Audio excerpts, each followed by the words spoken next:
Hi friends, welcome to Viji boutique. இன்றைக்கி one day நான் என்னென்னலாம் ஒர்க் பண்ணியிருந்தேன் அப்படின்னு தான் உங்களுக்கு டீட்டெயிலாக இப்போ வந்து நான் சொல்ல போகிறேன். என்னோடய வீடியோவை இப்போ தான் ஃபஸ்ட் டைம் பார்க்குறீங்க அப்படின்னா என்னோடய சேனலை சப்ஸ்கிரைப் பண்ணிவிட்டு பாருங்கள். அப்போ நான் போடுற வீடியோலாம் உங்களுக்கு ஒன்றே நோட்டிஃபிகேஷன் வரும். நான் வந்து கடை ஓப்பன் பண்ண உடனே கண்டினியூஸாக உங்களுக்கு வந்து டெய்லியுமே என்னென்ன ரொட்டீன் ஒர்க் இருக்கோ அது எல்லாமே போடணும் அப்படின்னு ஒரு மைண்ட் செட்டில் தான் இருந்தேன். ஆனால் ஆடி மாதம் முடிஞ்சு ஆவணி மாதம் திறந்த உடனே வேலை வந்து செம்ம டைட்டாக இருக்குது. ஒரே ஆள் அப்படின்றதுனால என்னால் சமாளிக்க முடியல. ஆல்ரெடி நம்ம வீட்டில் இருக்கும்போது எப்படி நமக்கு ஒர்க் இருந்ததோ அதே மாதிரி தான் இருக்குது. இருந்தாலும் நமக்கு வீடுன்றதுனால நமக்கு ஒரு குறிப்பிட்ட டைம் வரைக்கும் நம்மளால் உட்காந்து ஸ்டிச் பண்ணிவிட்டு கூட படுக்க முடியும்.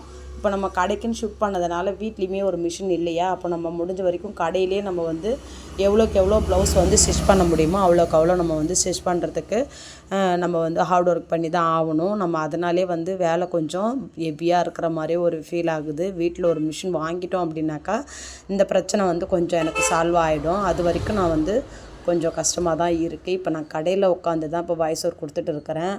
ரோட்டு பக்கமேன்றது அப்படின்னு இருக்கிறதுனால வண்டி ப்ளஸ் வந்து காரு இதெல்லாம் வந்து போயிட்டுருக்கு. அந்த சத்தம் வந்து அதிகமாக கேட்குது. கொஞ்சம் அட்ஜஸ்ட் பண்ணிக்கோங்க, கோச்சிக்காதீங்க. என்னென்னா இப்போ நம்ம கடையில் வந்து தான் வாய்ஸ் ஓவர் கொடுக்குற மாதிரி இருக்குது. ஒர்க்குமே நமக்கு வந்து ரொம்ப பிஸியான ஷெட்யூலாக போயிட்டுருக்கு. கடை ஓப்பன் பண்ண உடனே எல்லாருக்குமே வந்து இது போல் பிஸி ஷெட்யூல்லாம் வந்து கண்டிப்பாக வந்து கிடைக்காது. கொஞ்சம் வந்து கஷ்டம்தான். நம்ம வந்து ஏற்கனவே வந்து கஸ்டமர் வந்து பிக்கப் பண்ணி வச்சுருக்குறோம் இல்லையா, அதனால் வந்து நமக்கு எப்பயுமே ஒர்க் இருந்துக்கிட்டே தான் இருக்கும். நான் கடை வைக்கணுன்ற ஒரு ஐடியாவே வந்து எனக்கு இப்போதைக்கு இல்லை. ஆனால் நான் வந்து ஒரு சூழ்நிலை காரணமாக நான் இப்போ வந்து கடை ஓப்பன் பண்ணியிருக்கேன். நமக்கு வந்து ஒர்க்கு இல்லை, அதனால் வந்து நம்ம கடை வச்சோம் அப்படி கிடையாது. வீட்டில் வந்து ஒரே ப்ளஷர் பயங்கரமாக இருக்குது. ஒன்றும் செட் ஆகலை. நம்ம தனியாக நம்மளுடைய வேலை நமக்கு தனியாக இருக்கணும் அப்படின்ற ஒரு மைண்ட் செட்டுக்கோசம் மட்டும்தான் நான் வந்து கடை ஓப்பன் பண்ணியிருந்தேன். மற்றபடிக்கு எனக்கு வேலை இல்லாமலாம் இல்லை. எப்பயுமே வேலை இருந்துக்கிட்டே தான் இருக்கும். நாம் வந்து இன்றைக்கி வந்து நம்மளால் முடியல அப்படின்னு சொல்லி நம்ம ரெஸ்ட் எடுத்தால் தான் உண்டு. மற்றபடி நமக்கு வேலை வந்து இல்லாமலாம் கிடையாது. அதனால் கண்டினியூஸாக நமக்கு வேலை இருக்கிறதுனால வேலை ரொட்டீனாக போய்கிட்டே இருக்குது. இப்போது வீட்டில் மிஷின் இருக்குது அப்படின்னாக்கா நம்ம என்ன பண்ணலான்னா ஒரு 7-8 மணி வரைக்கும் மிஷினில் உட்காந்து தைச்சிட்டு அதுக்கப்புறம் வீட்டுக்கு போயிட்டு சாப்பிட்டுட்டு கூட ஒரு 10 மணிக்கு உட்காந்தா கூட ஒரு 11-12 மணி வரைக்கும் கூட நம்மளால் ஸ்டிச் பண்ணிவிட்டு படுக்க முடியும், ஒரு அர்ஜென்ட் ஒர்க்கு அப்படின்னாக்கா. ஆனால் நமக்கு தான் அதுக்கான டைம் வந்து கிடைக்கல. நம்ம வந்து எதிர்பார்க்குற மாதிரி நமக்கு வந்து இங்கே வந்து நம்ம சொல்கிற மாதிரி ஒரு பிளான் பண்ணி நான் வந்து கடையை ஓப்பன் பண்ணலை. சடார்னு ஒரு ஐடியா தோணுச்சு. சரி நம்ம கடைக்கு போயிடலாம் அப்படின்ட்டு தான் நம்ம வந்தாச்சு. இன்னும் பேனர் வந்து அடிக்கலை, மேலே ஒரு ஃபேன் இன்னும் போடலை. இதெல்லாம் கொஞ்சம் வெயிட்டிங்கில் இருக்குது. கொஞ்சம் கொஞ்சமாக பார்த்துக்கலாம். அது இல்லாத ஒர்க் அதிகமாக இருக்கிறதுனால நம்ம போயிட்டு லீவு போட்டுட்டோ கடையை க்ளோஸ் பண்ணிட்டோ நம்ம வந்து ஒவ்வொரு ஒர்க்குமே பார்க்க முடியாது. அப்படின்றதுனால நமக்கு எப்போ வந்து கொஞ்சம் ஃப்ரீயாக இருக்குது அப்படின்னு தோணுதோ அப்போ பார்த்துக்கலாம் அப்படின்னு சொல்லிட்டு கொஞ்சம் கொஞ்சமாக பார்த்துக்கலாம் அப்படின்னு ஒரு மைண்ட் செட்டில் தான் வந்து நான் அப்படியே போய்கிட்டே இருக்குது. வரவங்கெல்லாம் கேட்டுட்ருக்குறாங்க, ஃபேன் இல்லாமல் எப்படிக்கா தைக்கிறீங்க அப்படின்ட்டு. ஒரு டேபிள் ஃபேன் இருந்தது, அதை வந்து நான் மிஷின் மேலே வச்சுக்கிட்டேன். அது எனக்கு மட்டும் மூஞ்சிக்கு மட்டும்தான் வரும். அதை சரி ஓகே அதை வச்சு பார்த்துக்கலாம், கொஞ்சம் நாளைக்கு ஓடட்டும், அப்புறம் வந்து பார்த்துக்கலாம் அப்படின்ற மைண்ட் செட்டில் தான் போயிட்டு இருக்குது. இந்த ப்ளவுஸை வந்து ஸ்டிச் பண்ணிவிட்டு அதுக்கப்புறம் வந்து ஒரு சாதா ப்ளவுஸ் ஒரு 4 ப்ளவுஸ் இருந்துச்சு. அது வந்து வயசானவங்க தான். அவங்க வந்து எப்படின்னாக்கா எனக்கு வந்து புடவையோட இதெல்லாம் பிடிக்காது. அவங்க எப்பயுமே வெளில போகிறதா இருந்தாலும் சரி தான், இல்லை பட்டு புடவைக்கு ஜாக்கெட் தைக்கிறதா இருந்தாலும் சரி தான், அவங்க வந்து அந்த சாதா வந்து கிழிச்சு எடுப்போம் இல்லையா, அந்த பிட்டிலேருந்து எடுக்காமல் கிழிச்சு எடுப்போம் பாரு, 250 ரூபா ஒரு மீட்ரு, அதில் தான் வந்து எடுத்துகிட்டு வருவாங்க. அதை தைச்சிட்டு அதை வந்து கையால் வந்து எம்மிங் பண்ணணும். கழுத்துக்கு கைக்கெல்லாம் கையால் எம்மிங் பண்ணி தான் கொடுக்கணும். அவங்க அப்படி தான் வந்து போடுவாங்க. ஒரு 2-3 கஸ்டமர் அது மாதிரி இருக்காங்க எம்மிங் கேட்குறவங்களுக்கு. நம்ம இப்போது சாதா ப்ளவுஸ் 110 ரூபா வாங்குகிறோம் அப்படின்னாக்கா எம்மிங்க்கு 10 ரூபா சேர்த்து தான் நம்ம வந்து வாங்கிக்கிறது. ஏன்னா நமக்கு தனியாக வந்து அதுக்கான டைமிங்கை ஒதுக்கி தான் நம்ம வந்து அந்த வேலையை செய்கிறதுனால நான் அவங்ககிட்ட எக்ஸஸாக வந்து 10 ரூபா கேட்டு தான் வாங்கிக்குவேன். 110 ரூபான்னா 120 ரூபா அப்படி வந்து வாங்கி தான் நான் வந்து அவங்களுக்கு வந்து ப்ளவுஸ் வந்து ஸ்டிச் பண்ணி கொடுத்துட்டு இருக்கிறேன். அவங்களது முடித்ததுக்கப்புறம் ஒரு 2 பட்டு சாரீ ப்ளவுஸ் இருக்குது. அது எல்லாமே வந்து முகூர்த்தத்துக்கு, அதாவது இப்போது வந்து நாளைக்கு வந்து இந்த வரப்போகிற முகூர்த்தத்துக்கு வந்து கொடுத்துருக்குறாங்க. அதையுமே வந்து நாளைக்கு கேட்டிருக்காங்க ப்ளவுஸு. அதனால் இன்றைக்கி உட்காந்து அதெல்லாமே நம்ம வந்து ஸ்டிச் பண்ணி எடுத்து வச்சிட்டோம் அப்படின்னாக்கா நாளைக்குமே ஞாயிற்றுக்கிழமை வந்து வேலை கடை இருக்கா அப்படின்னு கேட்டால் கண்டிப்பாக உண்டு. ஏன்னா வீட்டில் உட்காந்துக்கிட்டு நம்ம என்ன பண்ண போகிறோம், ஒன்றும் கிடையாது.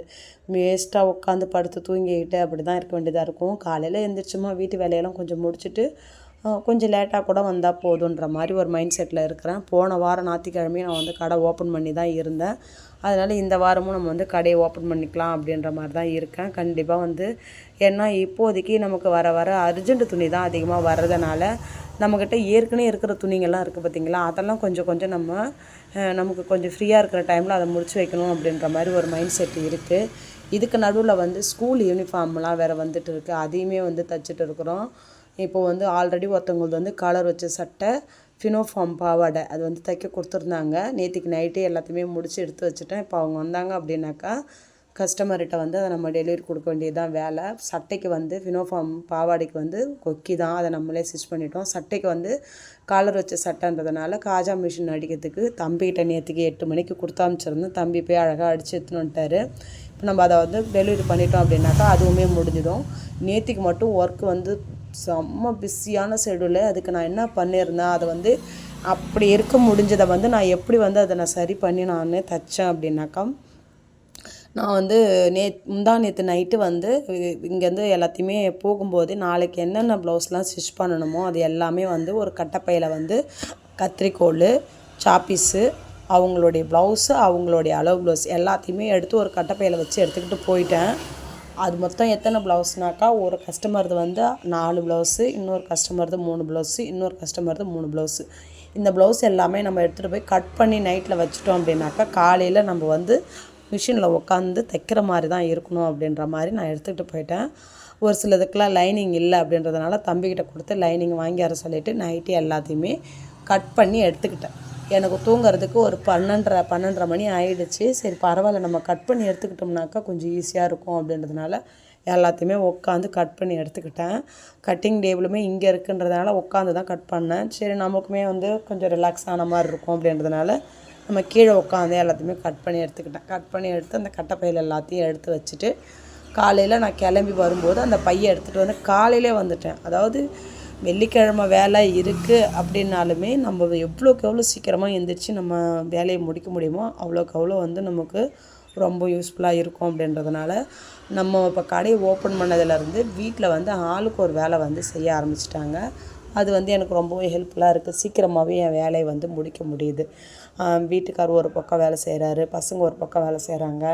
நான் வந்து கிச்சனில் போனேன் அப்படின்னாக்கா சமையல் வேலையும் பார்த்துக்கிட்டு ஷிங்க்கு, ஜாமான் கழுவுற வேலை, தண்ணி பிடிக்கிற வேலை இது எல்லாமே நான் அங்கே முடிச்சிக்கிறது. அப்படி வரும்போது எல்லா வேலையுமே முடிச்சுட்டு ஒரு 8 மணிக்கெலாம் ஷார்ப்பாக எல்லா வேலையுமே முடிஞ்சிடுது.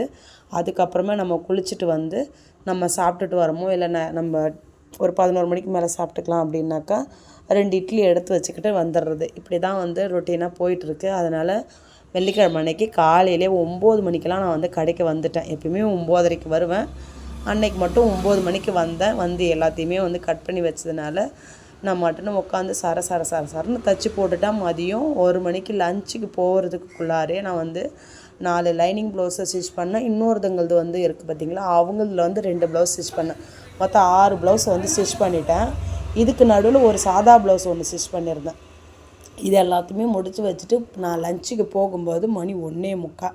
அப்போது போய் லஞ்சுக்கு போயிட்டு சாப்பிட்டுட்டு கொஞ்ச நேரம் அப்படியே சும்மா இடுப்பு வலிக்கும் இல்லையா, கொஞ்ச நேரம் சும்மா அப்படியே படுத்து ஒரு பிறண்டுட்டு ரிட்டன் வந்துட்டு மறுபடியும் உட்காந்து தைச்சிட்டு அதுக்கப்புறம் தான் ஒரு 5:30க்கு தான் வந்து யூனிஃபார்மை வந்து கையில் எடுத்தேன். 2 செட்டு யூனிஃபார்மு.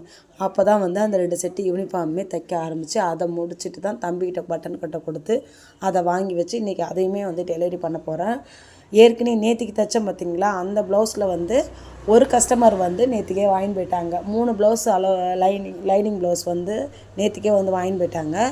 4 லைனிங் ப்ளவுஸ் இருக்கிறவங்க வந்து இன்றைக்கி தான் வந்து வாங்க வருவாங்க. ஏன்னா எல்லாத்தையுமே நம்ம கம்ப்ளீட்டாக முடிக்கல. அவங்க இன்றைக்கி தான் கேட்டிருந்தாங்க. நம்ம முடிஞ்ச வரைக்கும் நேற்றுக்கே எல்லாத்தையுமே முடிச்சிட்டோம். இன்றைக்கி நம்ம அவங்ககிட்ட வந்து மெசேஜ் பண்ணிட்டோம் அப்படின்னாக்கா அவங்க வந்து நம்மக்கிட்ட வந்து வாங்கிடுவாங்க. இப்படி தான் என்னுடைய ரொட்டீன் ஒர்க்கு கடைக்கு வந்ததுலேருந்து போயிட்டே இருக்குது. நம்ம வந்து ஃப்ரீயாக இருக்கிற மாதிரி நம்மளால் ஃப்ரீயாக வந்து இருக்க முடியும் அப்படின்ற மாதிரி வந்து நம்ம நினைக்கவே கூடாது. நம்ம கடை வைக்கிறது அப்படின்னாலுமே வந்து நமக்கு வந்து ஒர்க்கு வேணும் அப்படின்றதுனால தான் கடை வைக்கிறோம். அப்படியாப்பட்ட நம்ம கேட்கும்போது அப்படிப்பட்ட வேலை வருது அப்படின்னா அதை வந்து யோசிக்காமல் வந்து தயங்காமல் அந்த வேலையை வந்து நம்ம எடுத்து செய்ய ஆரம்பிக்கணும். அதை முடித்து கஸ்டமருக்கு கொடுக்கணும். அதை நம்ம கை மேலே அந்த காசை வாங்கணும். அப்போ தான் வந்து நமக்கு கஷ்டப்படுறதுக்கான ஒரு ஒரு ஒரு ஒரு ஒரு தன்னம்பிக்கை வரும். நமக்கு வந்து அடுத்தடுத்து நம்ம வந்து இன்னும் சம்பாதிக்கணும், இன்னும் நம்ம வந்து மேலே வளர்ந்து போகணும் அப்படின்ற ஒரு தன்னம்பிக்கை வந்து வரும். கண்டிப்பாக இனி ஒரு காலத்துலேயுமே வந்து நமக்கு வந்து ஒர்க் வந்து இருந்துக்கிட்டே தான் இருக்கும். நான் வந்து முடிஞ்ச வரைக்கும் உங்களுக்கு அடுத்தடுத்து என்னென்ன பண்ணலாம், எப்படி வந்து நம்ம இதை வந்து ஃபாலோ பண்ணி போக முடியும் அப்படின்றதுமே எல்லாத்தையுமே வந்து உங்களுக்கு ஸ்டெப் பை ஸ்டெப்பாக சொல்கிறேன்.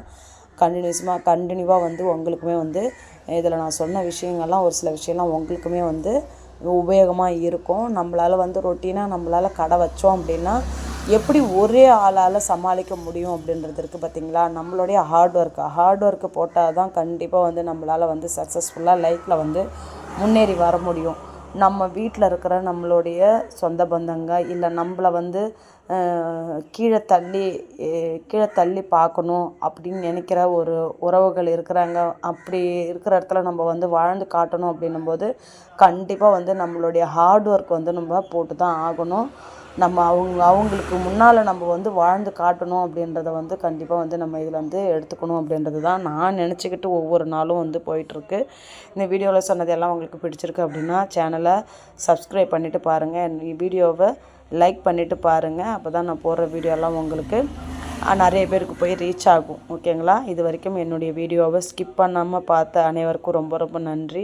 உங்கள் வீட்டாண்ட யாருன்னா தையல் தொழில் பழகுறாங்க அப்படின்னா அவங்களுக்குமே இந்த வீடியோவை ஷேர் பண்ணி விடுங்க. நெக்ஸ்ட் வீடியோவில் நம்ம இன்னும் டீட்டெயிலாக வந்து நம்ம கடையில் வந்து ஒரு நாளைக்கு எவ்வளோ வருமானம் சம்பாதிக்க முடியும், அதை வந்து நம்ம எப்படி வந்து அதில் வந்து நம்ம ஒரு மீதம் எடுத்து வச்சுட்டு நமக்கு லைனிங்க்கு நூலுக்கெல்லாம் எடுத்து வச்சுட்டு நமக்கு என்ன அதில் கிடைக்குது அப்படின்றதுமே வந்து உங்களுக்கு நான் டீட்டெயிலாக வந்து நெக்ஸ்ட்டு வீடியோவில் வந்து கண்டிப்பாக சொல்கிறேன். அப்புறம் இன்னொரு சிஸ்டர் வந்து கேட்டிருந்தாங்க ஆரி ஒர்க் ப்ளவுஸில் வந்து ஸ்டிச்சிங் வீடியோ வந்து எனக்கு போடுங்க அப்படின்ட்டு. நெக்ஸ்ட் வீடியோவில் அதை நான் கண்டிப்பாக போடுறேன் சிஸ்டர். பாய்.